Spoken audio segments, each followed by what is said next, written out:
Initially, director David Lean wanted Peter O'Toole to play Zhivago, but O'Toole was still exhausted after spending more than a year working with David Lean on locations all over the globe, making Lawrence of Arabia.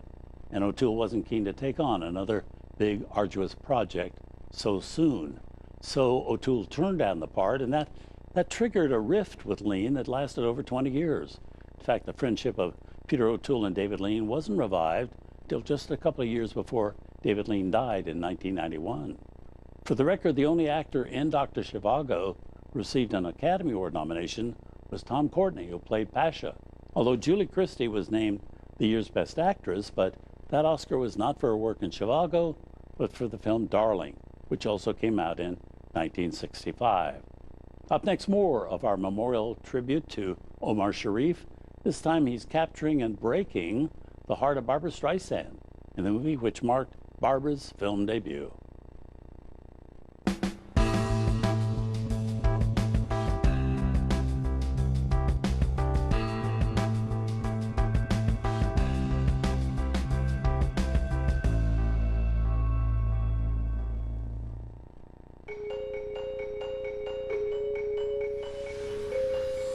Women in Film was founded in 1973. We are leaders and trailblazers in terms of securing lasting, sustainable gender parity for women in all aspects of the media industries in front and behind the camera. Our members participate in so many different kinds of programs that are educational, mentoring, hands-on, building skills to use on set, writer programs, director programs, to help them understand their peers, network with their peers, and learn from the women who are ahead of them.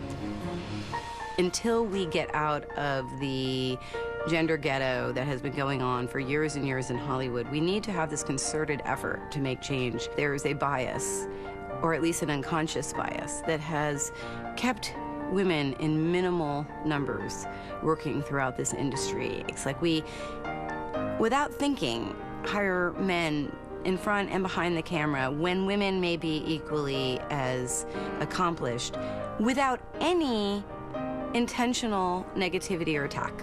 We have to watch what we do every day where we fall into patterns of forgetting to include women in each hire of each show, of each movie. The industry is figuring out more and more that women are, in fact, an enormous economic power. We are seeing more films for women in the marketplace. I can't say that those films are being directed or produced or written by women in great enough numbers yet, but that consciousness about even supplying content for women is a really big step forward. Trailblazing women behind the movies ahead of their time. Tuesdays and Thursdays in October beginning at 8 p.m. on TCM. For more on the series and women in film, go to tcm.com/trailblazingwomen.